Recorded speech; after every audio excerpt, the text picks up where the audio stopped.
Oke, baik saudara sekalian, judul pelajaran kita pada malam hari ini adalah Tell the Word yang sesuai dengan Alkitab. Oke, bagaimana Tell the Word yang sesuai dengan Alkitab? Kita ketahui bahwa segenap atau seluruh orang-orang Kristen memiliki suatu pengharapan tentang akan kedatangan Yesus yang kedua kali. Seluruh dunia Kristen.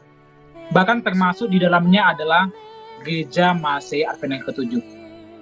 Untuk itu, Gereja Masehi Advent ke-7 sebagai suatu sidang yang terakhir memiliki sesuatu pengharapan akan kedatangan Yesus kedua kali, dan mereka merasa bahwa merekalah yang mendapatkan amanat untuk menyelesaikan pekerjaan Injil ke seluruh dunia.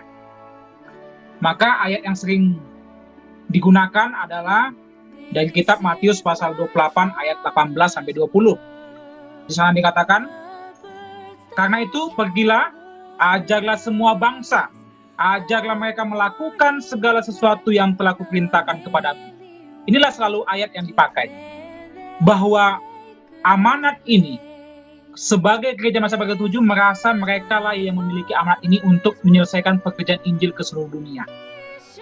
Tetapi bagaimana faktanya? Mari kita lihat bahwa di dalam buku Review and Herald 25 Februari, Ellen G. White mengatakan bahwa umat Tuhan saat ini tidak sedang memenuhi amanat ini sebagaimana yang seharusnya. Kenapa umat Allah sebagai gereja yang terakhir tidak memenuhi amanat ini sebagaimana seharusnya?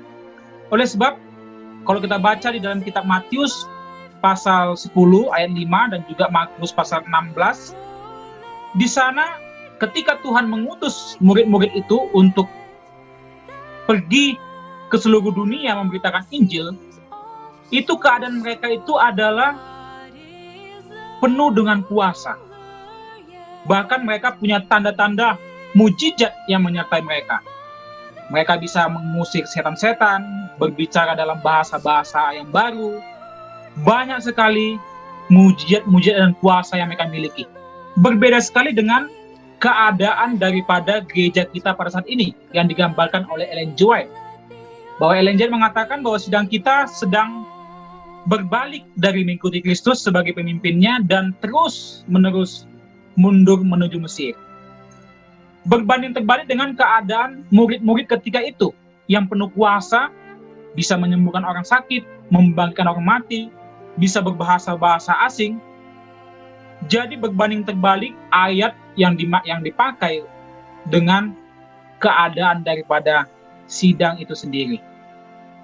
Sebagaimana juga dikatakan, Tuhan tidak bekerja sekarang untuk membawa banyak jiwa ke dalam kebenaran. Karena apa? Anggota-anggota sidang dalam keadaan yang menyedihkan. Bahkan anggota-anggota sidang belum pernah bertobat. Jadi bagaimana mungkin bisa menyelesaikan pekerjaan Injil ke seluruh dunia kalau anggota sidangnya sendiri pun belum bertobat? Orang-orang jahat, bahkan tadi dikatakan sidang itu sedang berbalik, bukan mengikuti Kristus tetapi mengikuti keduniawian. Baik, maka kita harus ingat kembali, sebagai Gereja Masehi Advent ke-7 kita harus ingat kembali bahwa di dalam kitab Wahyu pasal 10 ayat 10 sampai 11, penugasan bagi sidang Masehi Advent ke-7 adalah hanya kepada banyak bangsa. Setelah kegenapan daripada kekecewaan tahun 1894, bahwa sidang itu dikatakan engkau harus bernubuat lagi kepada banyak bangsa, kaum, dan bahasa, bukan kepada semua bangsa, hanya terbatas kepada banyak bangsa. Ini yang perlu kita harus ingat. Jadi Gereja Masehi Advent ke-7 tidak sedang ditugaskan Tuhan untuk membawakan pekabaran Injil ke seluruh dunia, tapi terbatas hanya kepada banyak bangsa. Nah, oleh sebab itu kita harus melihat bahwa di dalam kitab Matius pasal 24 ayat 14 dan juga Markus pasal 13 ayat 10, kunci daripada pengharapan kita yang kita harapkan sebagai orang Masehi Advent ke-7 yang mengharapkan Yesus datang kedua kali, kuncinya adalah bahwa Injil harus diberitakan ke seluruh dunia. menjadi kesaksian bagi semua bangsa. Jadi pekerjaan Injil harus selesai dulu ke seluruh dunia. Kita lihat tadi dari kutipan Ellen White dan juga bukti-bukti Alkitabnya, bahwa tidak sedang menggenapi untuk membawakan pekerjaan Injil ke seluruh dunia. Maka oleh karena itu, apa dong yang menjadi pengharapan kita untuk bisa pekabaran Injil sampai ke seluruh dunia? Nah, inilah yang penting kita perhatikan supaya kita mengerti dan benar-benar pengharapan kita adalah menjadi pengharapan yang pasti. Baik, siapa dan bagaimana cara Tuhan untuk tell the word sesuai dengan yang tertulis di dalam Alkitab? Ini yang perlu kita cari. Siapa mereka yang akan membawakan Injil ke seluruh dunia dan bagaimana caranya? Nah, ini kita akan pelajari. Pertama, kita akan pelajari dulu ya di dalam kitab Yesaya 66 ayat 15 sampai 16. Dikatakan, sebab sesungguhnya Tuhan akan datang dengan api, dan kereta-keretanya akan seperti puting beliung, untuk melampiaskan mukanya, dan kepanasan dan hardiknya dengan nyala api. Sebab Tuhan akan menghukum segala yang hidup dengan api, dan dengan pedangnya, dan orang-orang yang mati terbunuh oleh Tuhan akan banyak jumlahnya. Dari ayat ini, ada dua hal yang perlu kita ingat. Pertama adalah Tuhan akan datang. Yang kedua, ada banyak orang yang mati terbunuh oleh Tuhan. Maka kita harus menyimpan pertanyaan, ini kedatangan Tuhan yang mana? Dan siapa yang Tuhan bunuh di sini? Oke? Dua pertanyaan itu kita harus simpan. Dari ayat Yesaya 66 ayat 15 sampai 16. Nah, berikutnya kita baca ayat selanjutnya, bahwa dikatakan, aku mengenal segala perbuatan dan rancangan mereka, dan aku datang untuk mengumpulkan segala bangsa dari semua bahasa. Jadi ternyata misi Tuhan dengan kedatangannya itu tujuannya adalah bagaimana untuk mengumpulkan segala bangsa dari semua bahasa. Lalu dikatakan, aku akan menaruh tanda di tengah-tengah mereka dan akan mengutus dari antara mereka orang-orang yang terluput kepada bangsa-bangsa, Tarsis, Pul, Lut, ke Mesek, ke Ros, ke Tubal, ke Yawan, bahkan ke pulau-pulau yang jauh yang belum pernah mendengarkan kabar tentang aku, dan yang belum pernah melihat kemuliaanku. Jadi dari ayat ini kita melihat bahwa di dalam ayat 19 dikatakan ada yang terluput. Lalu yang terluput itulah yang akan Tuhan utus ke segala bangsa, ke pulau-pulau yang jauh, bahkan ke pulau-pulau yang belum pernah mendengarkan tentang Tuhan, tentang kebenaran. Lalu mereka membawa saudara-saudara dari antara segala bangsa. Kita kembali menjawab dua pertanyaan tadi yang kita simpan. Apakah ini kedatangan Yesus kedua kali? Pada umumnya, kita sebagai orang Advent hanya mempercayai satu kedatangan Tuhan, yaitu hanya satu. Semua kedatangan Tuhan yang disebutkan dalam kitab kita hanya menarik kepada satu kesimpulan, yaitu kedatangan Yesus kedua kali. Tetapi dari bukti ayat ini kita melihat bahwa Tuhan datang untuk menghukum, lalu banyak yang mati terbunuh oleh Tuhan, lalu setelah itu ada yang terluput, lalu yang terluput itulah yang diutus ke segala bangsa. Nah, oleh sebab itu, ketika kedatangan Yesus kedua kali tidak ada lagi penginjilan atau pengutusan, maka ini tentunya bukanlah kedatangan Yesus kedua kali. Lalu yang kedua, pertanyaan kedua, siapa yang dibunuh? Tentunya bukanlah bangsa-bangsa kafir atau orang-orang yang tidak mengenal kebenaran.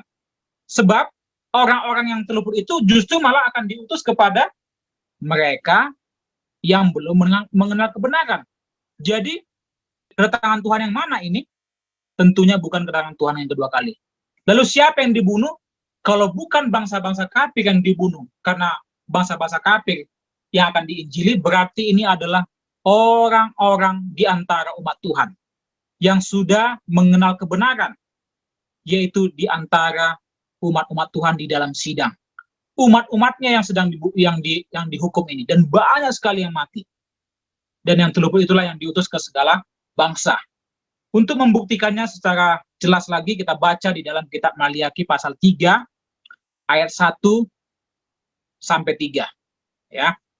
Untuk melihat bagaimana kedatangan Tuhan, bahwa kedatangannya itu bukanlah kedatangan Yesus kedua kali. Kita baca di dalam kitab Maliaki pasal 3 ayat 1 sampai 3.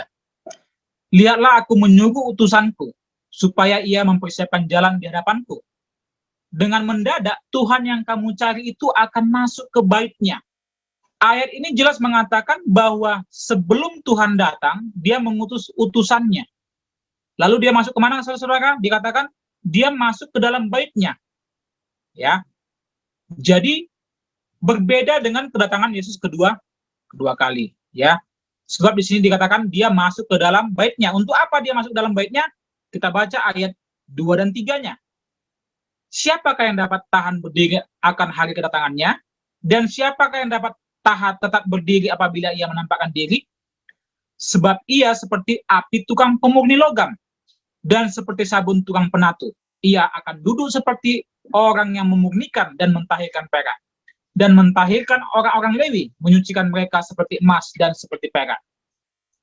Jadi ternyata tujuan daripada kedatangan Tuhan ini ke dalam bait-Nya adalah digambarkan seperti memurnikan, ya, seperti tukang pemurni logam, seperti sabun tukang penatu, ya, memurnikan dan mentahirkan perak.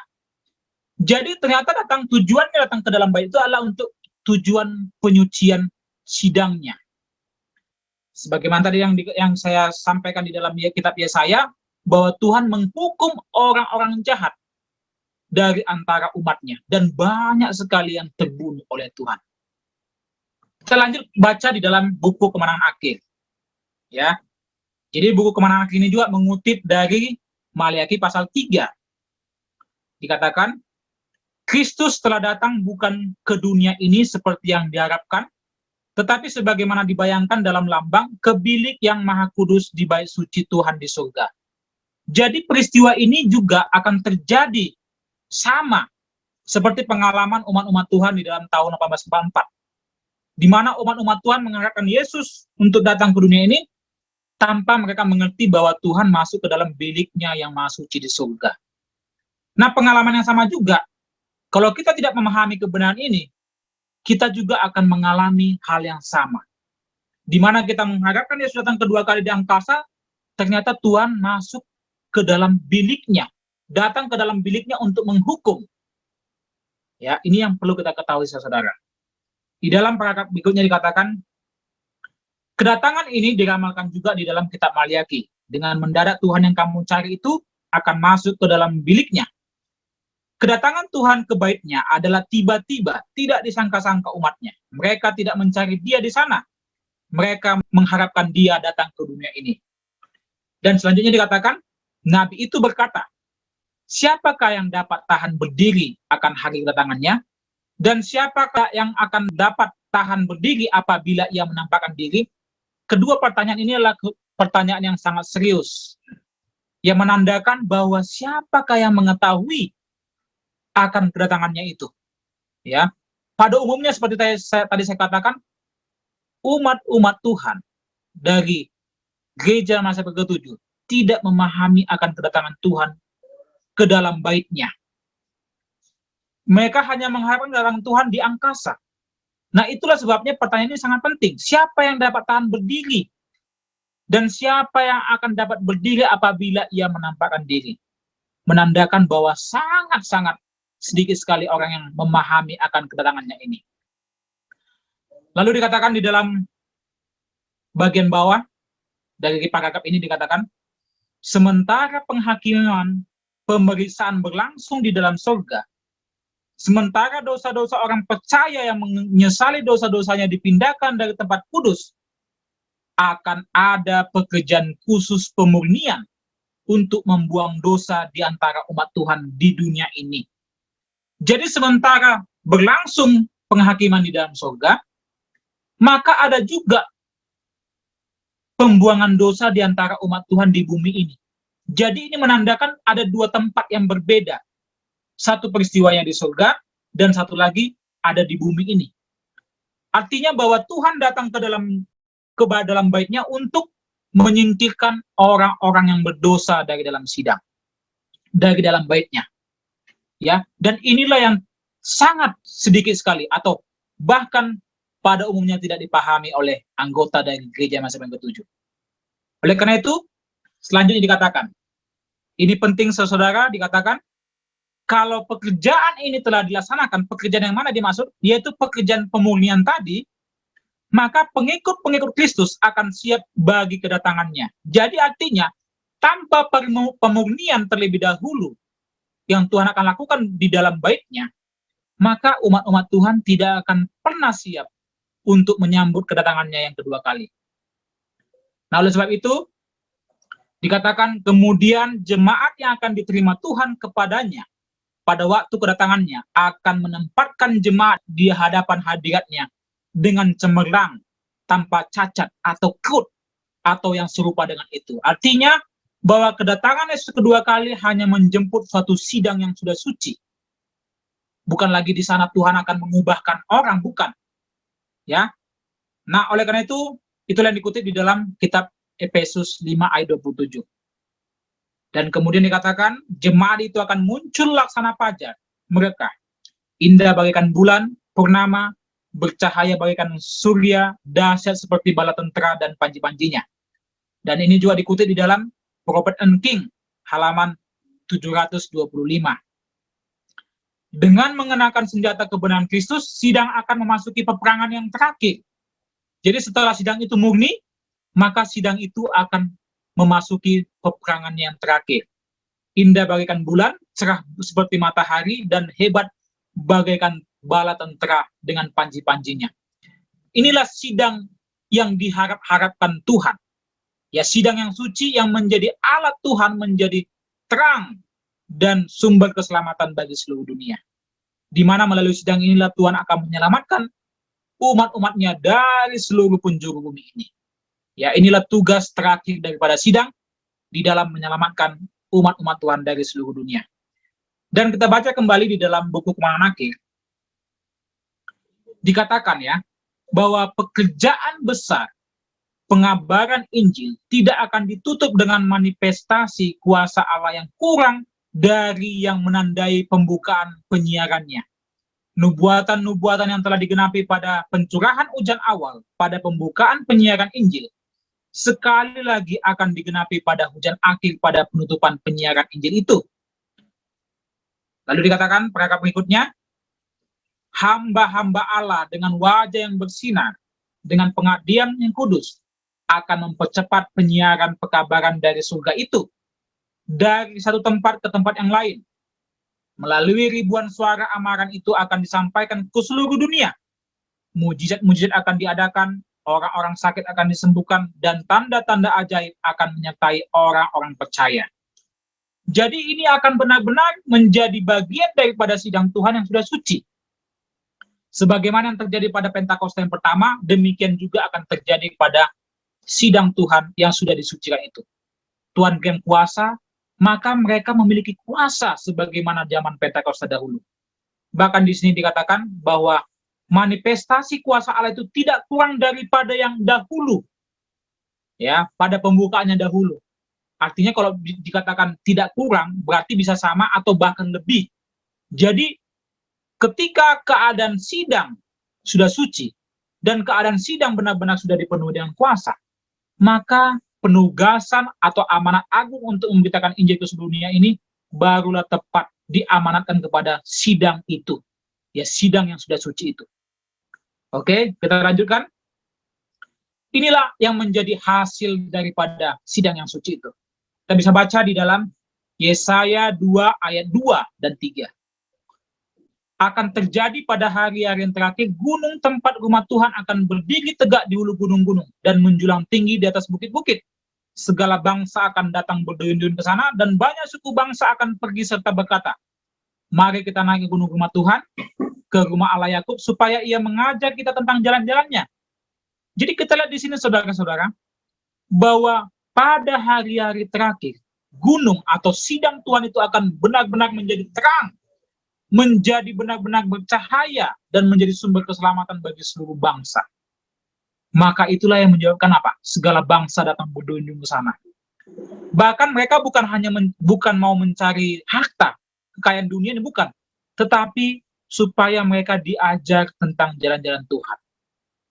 Begitu juga yang dikatakan di dalam kitab Mika pasal 4 ayat 1 dan 2. Nah, kita baca kembali di dalam ayat Yesaya 60 ayat 3 12 dan 18. Bagaimana bangsa-bangsa berduyun-duyun datang kepada terangmu, dan raja-raja kepada cahaya yang terbit bagimu. Jadi tidak mungkin raja-raja atau bangsa-bangsa datang kepada suatu sidang yang digambarkan tadi sedang berbalik dari mengikuti Kristus, sedang dalam keadaan suam, buta, telanjang, tidak mungkin. Tetapi ini adalah suatu sidang yang sudah suci lah yang membuat bangsa-bangsa ini datang berduyun-duyun ke sana. Bahkan raja-raja kepada cahaya yang terbit bagimu. Luar biasa. Ya, bahkan dikatakan, sungguh bangsa dan kerajaan yang tidak mau mengabdi kepadamu akan lenyap. Bangsa-bangsa itu akan dirusak binasakan. Luar biasa, saudara, bahwa setiap bangsa-bangsa yang tidak bergabung dengan kerajaan Tuhan itu akan hancur. Sebagaimana yang kita pelajari di dalam nubuatan dari Daniel pasal 2 ya, bahwa batu itu akan menghancurkan kerajaan-kerajaan yang ada di dunia ini. Begitu juga yang dikatakan di dalam Yesaya 62 ayat 2 dan 3, 11 sampai 12 ya. Dikatakan juga di sana, maka bangsa-bangsa akan melihat kebenaranmu, semua raja-raja akan melihat kemuliaanmu. Engkau akan menjadi mahkota keagungan di dalam tangan Tuhan dan serban kerajaan di tangan Allah. Bahkan orang-orang akan menyebut mereka dengan bangsa yang kudus, orang-orang tebusan Tuhan, dan engkau akan disebut yang dicari, kota yang tidak ditinggalkan. Luar biasa. Gambaran daripada sidang Tuhan di akhir zaman itu. Sidang Tuhan yang sudah suci, yang menjadi kemuliaan bagi segala bangsa. Orang-orang menyebutnya dengan bangsa yang kudus. Ya, luar biasa. Begitu juga dikatakan oleh Nabi Zakaria ya, Zakaria pasal 8 ayat 20 sampai 23. Penduduk kota yang satu akan pergi kepada penduduk kota yang lain, mengatakan, mari kita naik pergi ke rumah Tuhan, untuk melunakkan hati Tuhan dan mencari Tuhan semesta alam. Jadi, banyak bangsa dan suku-suku bangsa yang kuat akan mencari Tuhan semesta alam di Yerusalem dan melunakkan hati Tuhan. Bagaimana kitab Zakaria pun menggambarkan hal yang sama daripada sidang yang suci itu. Bahkan kita baca juga di dalam kitab Nahum pasal 1 ayat 15, bahwa orang-orang dursila tidak ada di sana. Bahwa mereka akan membawakan pekabaran yang luar biasa bagi segala bangsa. Begitu juga kita melihat gambaran yang luar biasa dari pelajaran-pelajaran kita, yaitu dari nubuatan Daniel pasal 2, ya, bagaimana batu yang dulunya kecil menghancurkan patung itu atau kerajaan-kerajaan dunia itu, dan batu itu menjadi gunung besar. Ya, artinya bahwa gambaran daripada sidang Tuhan yang sudah disucikan, yang hanya sebagian kecil yang Tuhan ambil, Tuhan pilih dari sidangnya, yang akan Tuhan gunakan untuk pekerjaan Injil ke seluruh dunia, dan batu yang kecil itu dari yang kecil menjadi gunung besar dan memenuhi seluruh bumi. Dari kitab Daniel pasal 2 ayat 44 dan Daniel pasal 2 ayat 35. Dan di dalam pelajaran lain juga kita bisa pelajari di dalam Wahyu pasal 7 ya, bagaimana digambarkan setelah pemeteraian 144.000, maka Yohanes menyaksikan bahwa segala bangsa, kumpulan besar orang banyak yang tidak terhitung banyaknya, dari segala bangsa, suku, kaum, dan bahasa. Jadi inilah benar-benar tell the word yang akan terjadi. Ya, bagaimana Yohanes sendiri pun menyaksikan bagaimana luar biasanya orang-orang yang diselamatkan dari segala bangsa, suku, kaum, dan bahasa. Jadi, setelah umat-umat Tuhan dikumpulkan dari segala bangsa kepada sidang yang suci itu, maka umat-umat Tuhan barulah siap menyaksikan kedatangan Yesus yang kedua kali. Ya, sebagaimana digambarkan di dalam 1 Tesalonika 4 ayat 16 sampai 17 dan juga Wahyu pasal 1 ayat 7, umat-umat Tuhan menyaksikan Yesus datang di awan-awan dan setiap mata akan melihat Dia. Jadi artinya tanpa penyucian sidang, tanpa proses penyucian sidang, maka tidak akan mungkin umat Tuhan siap melihat atau menantikan kedatangan Yesus yang kedua kali. Maka sebagai kesimpulan daripada pelajaran kita pada hari ini adalah kita baca di dalam Testimonies volume 5 halaman 80. Apa yang menjadi pengharapan kita sebagai umat Masehi Advent ke-7? Apakah harapan kita adalah kedatangan Yesus kedua kali? dari kutipan ini kita membaca bagaimana pentingnya harapan kita supaya lebih pasti menjadi pintu pengharapan kita adalah dikatakan, tetapi hari-hari penyucian sidang itu sedang mendekat dengan cepatnya. Allah hendak memiliki suatu umat yang suci dan benar. Jadi inilah saudara-saudara yang menjadi kunci atau pintu pengharapan bagi kita sebagai umat masa yang ketujuh. Yaitu di mana Tuhan akan datang ke dalam bait-Nya untuk menyucikan sidangnya. Inilah suatu pintu pengharapan bagi kita. Karena apabila sidang itu sudah benar-benar disucikan, maka pekerjaan Injil ke dunia akan sangat luar biasa cepat dan akan banyak sekali mengumpulkan umat-umatan dari segala bangsa untuk dipersiapkan bagi kedatangan Yesus yang kedua kali. Maka pengharapan kita atau pintu pengharapan kita adalah bagaimana sidang ini dapat disucikan. Oleh sebab itu, pertanyaan penting yang perlu kita jawab adalah, siapakah yang dapat tahan berdiri apabila Tuhan datang ke dalam bait-Nya? Siapakah yang sudah siap? Siapakah yang mempersiapkan diri untuk kedatangan Tuhan ke dalam bait-Nya? Itu menjadi pertanyaan penting bagi kita. Dan gambaran daripada pelajaran kita pada malam hari ini adalah bagaimana tell the word yang luar biasa, yang sesuai dengan Alkitab, yang akan Tuhan kumandangkan, atau cara Tuhan yang akan menyelesaikan pekerjaan Injil ke seluruh dunia. Dengan siapa? Dengan umat-umat yang sudah suci, dengan sidang yang sudah suci. Dengan sidang yang sudah suci itulah Tuhan akan mengumpulkan segala bangsa dari seluruh dunia ini. Seluruh umat Tuhan dari seluruh dunia ini. Dengan tanda-tanda yang menyertai mereka, dengan kuasa yang menyertai mereka. Itulah yang membuat tell the word itu akan berhasil. Maka oleh karena itu, dalam keadaan kita pada saat ini, dalam keadaan sidang pada saat ini, janganlah kiranya kita berharap atau bermimpi atau memakai cara-cara kita untuk melaksanakan tugas atau amanat Tuhan yang mulia ini. Ya, oleh karena itu, yang perlu kita persiapkan adalah bagaimana supaya kita bangun dan percaya dan melakukan kebangunan dan reformasi di antara sidang kita, supaya kita siap di dalam proses penyucian yang akan Tuhan laksanakan di dalam sidangnya. Jadi inilah menjadi pelajaran kita pada malam hari ini, supaya kita sebagai umat masa yang ketujuh memahami bagaimana rencana Tuhan di dalam menyelesaikan pekerjaan Injil ke seluruh dunia. Oke, demikianlah pelajaran yang boleh saya sampaikan pada malam hari ini. Kiranya Tuhan memberkati kita semua. Amin.